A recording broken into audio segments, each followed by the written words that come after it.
संसदीय सचिव नियुक्ति मामले में एपी के 21 विधायकों की सदस्यता पर खतरा मंडरा रहा है। गुरुवार को दिल्ली हाईकोर्ट ने इन अपॉइंटमेंट्स को रद्द कर दिया।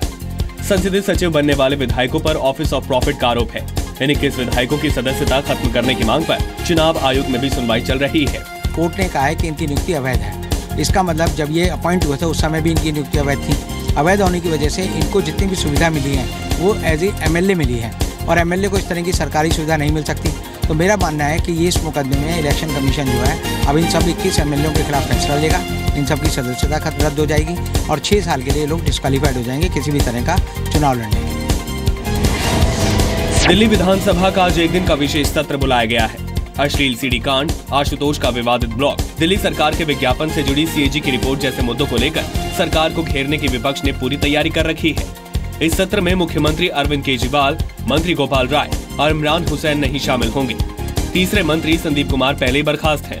वो कैसी सरकार है कि स्पेशल सेशन का एजेंडा नहीं, स्पेशल सेशन के अंदर मुख्यमंत्री नहीं, तो किस तरीके का आदर्श हमारे हिंदुस्तान के अंदर राजनीति का ये लोग दे रहे हैं।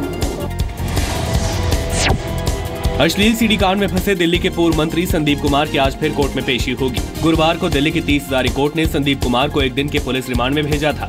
पुलिस का कहना है कि संदीप कुमार जांच में सहयोग नहीं कर रहे हैं। संदीप कुमार को 3 सितंबर को गिरफ्तार किया गया था। दिल्ली के मॉडल टाउन इलाके में ज्वेलर्स के घर लूट की घटना को नौकर ने ही अंजाम दिया था। पुलिस के मुताबिक आरोपी नौकर को कुछ दिन पहले ही काम पर रखा गया था। घटना के समय घर में 70 साल की महिला अकेली थी। नौकर ने अपने 2 साथियों के साथ मिलकर बुजुर्ग महिला को बांध दिया और लाखों के जेवर गहने और नकदी लूट कर फरार हो गया।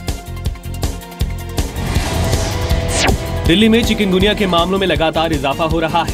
अकेले एम्स में पिछले 2 महीने में चिकनगुनिया के 890 सैंपल पॉजिटिव पाए गए हैं। चिकनगुनिया वेक्टर जनित रोग है और सितंबर में इसके और तेजी से फैलने का खतरा होता है। दिल्ली के दूसरे अस्पतालों में भी चिकनगुनिया के मरीजों की संख्या में बढ़ोतरी दर्ज की गई है। इसके अलावा दिल्ली में डेंगू के 9 और मलेरिया के 2 मरीजों की अब तक मौत हो चुकी है।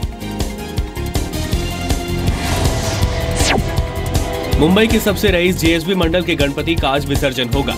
गणपति को 68 किलो सोना और 327 किलो चांदी के जेवरात से सजाया गया है। मुंबई समेत तमाम जगहों पर आज 5 दिन के लिए विराजे बप्पा की धूमधाम से विदाई की जाएगी। दिल्ली मुंबई के बीच टेल्गो ट्रेन का फाइनल ट्रायल कल किया जाएगा। ये ट्रायल 150 किलोमीटर प्रति घंटे की रफ्तार पर होगा। 10 सितंबर को नई दिल्ली से दोपहर 2:45 पर इसे रवाना किया जाएगा। 11 सितंबर को रात 2:29 पर मुंबई पहुंचने की इसकी संभावना है। फाइनल ट्रायल में टेल्गो ट्रेन में 9 कोच होंगे। तीसरे ट्रायल में टेल्गो 18 मिनट देरी से पहुंची थी। मुंबई अहमदाबाद हाईवे पर बने वर्सोवा पुल को मरम्मत के लिए 15 सितंबर से बंद किया जा रहा है। पुल पर भारी वाहनों की आवाजाही पहले ही बंद कर दी गई थी। रायगढ़ में महाड़ पुल हादसे के बाद प्रशासन ने वर्सोवा पुल की नए सिरे से मरम्मत का फैसला किया है। मुंबई पुलिस ने वर्किंग वीजा दिलाने के नाम पर लाखों की ठगी करने वाले गिरोह के 3 लोगों को गिरफ्तार किया है। पुलिस ने इनके पास से 135 से ज्यादा पासपोर्ट और दूसरे कागजात जब्त किए हैं। ये गिरोह विजिट वीजा लेकर उस पर फर्जी तरीके से वर्किंग वीजा चिपकाकर लोगों से ठगी करता था। पुलिस ने लोगों से ऐसे गिरोह से सावधान रहने की अपील की है। 8 सितंबर को आशा भोसले 83 साल की हो गई। गुरुवार को आशा भोसले के जन्मदिन को यादगार बनाने के लिए जी क्लासिक ने एक शानदार म्यूजिकल नाइट का आयोजन किया। इस खास समारोह में बॉलीवुड की तमाम दिग्गज हस्तियां, गायकों के अलावा क्रिकेटर अजिंक्य रहाणे भी शामिल हुए। रोज सुबह जब हम उठते हैं वही जन्मदिन होता है, क्योंकि आगे का किसी को पता नहीं है। तो जो दिन आता है वो जन्मदिन है और उसमें नया नया करने की कोशिश करो। अपने आप को ठीक रखो, तबीयत को ठीक रखना चाहिए, अच्छा कर्म करना चाहिए, वही जन्म है। जन्मदिन कोई खास जो होता है वो मुझे कुछ ऐसा ये लगता नहीं। मुझे ये लगता है कि हर दिन जन्मदिन है।